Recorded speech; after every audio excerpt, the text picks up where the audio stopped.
Like करें, उसके बाद सब्सक्राइब करें और बेल आइकन को दबाएं ताकि हमारे वीडियोस आप तक सबसे पहले पहुंचे। ख्वाजा उस्मानी हरवनी रहमतुल्लाह अलैह से इजाज़त तलब करके, बल्कि आपके हुक्म पर हुजूर गरीब नवाज़ अलैहि रहमा जो है वो हिंद की तरफ चल पड़े या मदीने मुनव्वरा में रुक गए, तो उस वक्त ख्वाजा उस्मानी हरवनी अपने एक मुरीद जिनका नाम फ़खरुद्दीन था, उनके साथ एक इलाके में मसरूफ़ इबादत व रियाज़त थे।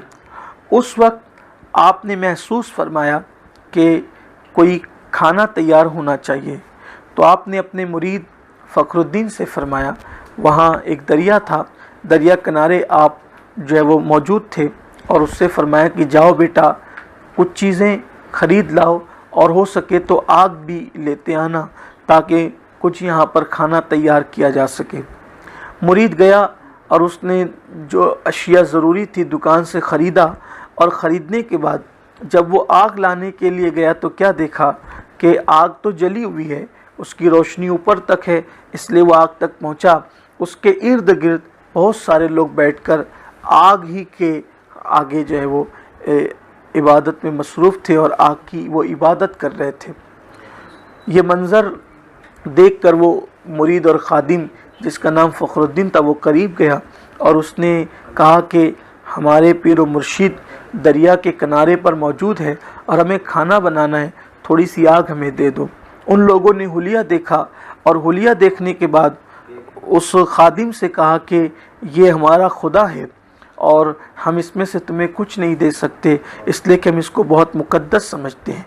आग की इबादत करने वाले को आमतौर पे मजूसी भी कहते हैं, आतिश परस्त भी कहते हैं।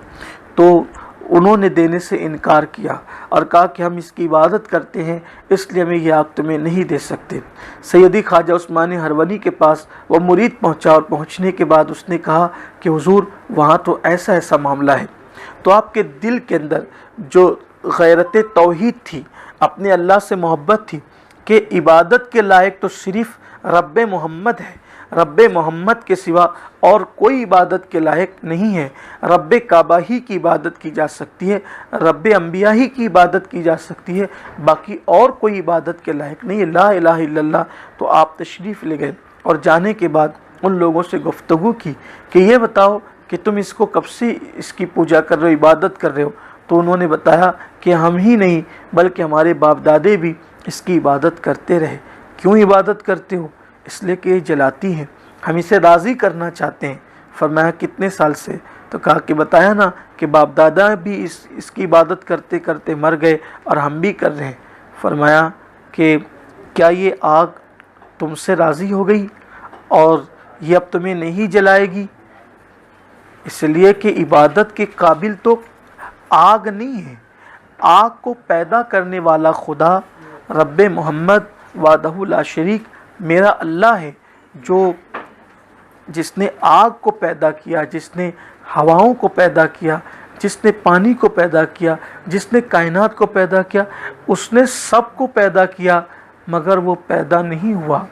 और हर अव्वल से पहले वो अव्वल है, हर इब्तिदा से पहले वो है, और हर इंतहा के बाद यानी जब सब ख़त्म हो जाएंगे तो भी उसका वजह करीम और उसकी ज़ात बाकी रहने वाली है। बहुत समझाया, लेकिन जब वो नहीं माने तो आपने फरमाया कि ठीक है, अगर आपको ऐसा ही है तो जब ये तुम्हारा खुदा है और तुम इसकी इबादत करते हो तो इस आग में हाथ डालो कि तुम्हें जलाएगी नहीं, और अगर जलाया तो समझ लो फिर क्या होगा। तो उन्होंने कहा कि आग में हाथ डालना कैसी अक्लमंदी है, आग में जब भी कोई हाथ डालेगा तो आग की फितरत है जलाना और आग जलाएगी। ये सुनकर वह ख्वाजा उस्मानी हरवनी रहमतुल्लाह अलैह ने 7 साल का एक बच्चा एक शख्स अपनी गोदी में लेकर बैठा हुआ था। हज़रत उस्मानी हरवनी रहमतुल्लाह अलैह ने उस बच्चे को उठाया और अपनी गोद में लिया और गोद में लेकर बिस्मिल्लाह शरीफ पढ़ी और कुरान मुक़द्दस की वो आयत पढ़ी जिसमें अल्लाह ताला ने हज़रत इब्राहीम अलैहिस्सलाम पर नारे नमरूद को गुलजार और ठंडी होने का हुक्म दिया था। या नारो कूनी बरदम व सलामन अला इब्राहीम, ये आयत मुबारक पढ़ी और आयत पाक पढ़कर आप आग में दाखिल हो गए। आप कम व बेश दिन का एक पहर पूरा, दिन का पूरा एक पहर जो है वो आग के अंदर मौजूद रहे और उस बच्चे को लेकर ही मौजूद रहे।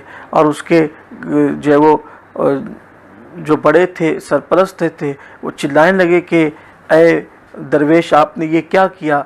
लेकिन वो बच्चा रो भी नहीं रहा था और आप भी आग में आराम से खड़े थे।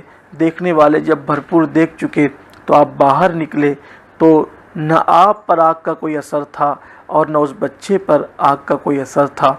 उस बच्चे से उन लोगों ने पूछा कि तुमने आग में क्या देखा, क्यों आप पर आग ने असर नहीं किया। तो उस बच्चे ने बताया कि मैं इस बुज़ुर्ग की गोद में था, तो वहाँ मुझे आग बाग की शक्ल में नज़र आ रही थी। तो वो सारे लोग जो मजूसी थे वो कलेमा पढ़ के मुसलमान हो गए और उन्होंने इस्लाम को कबूल किया। इस तरह से आपने बहुत लोगों को ईमान की दौलत अता की, इस्लाम की दौलत अता की।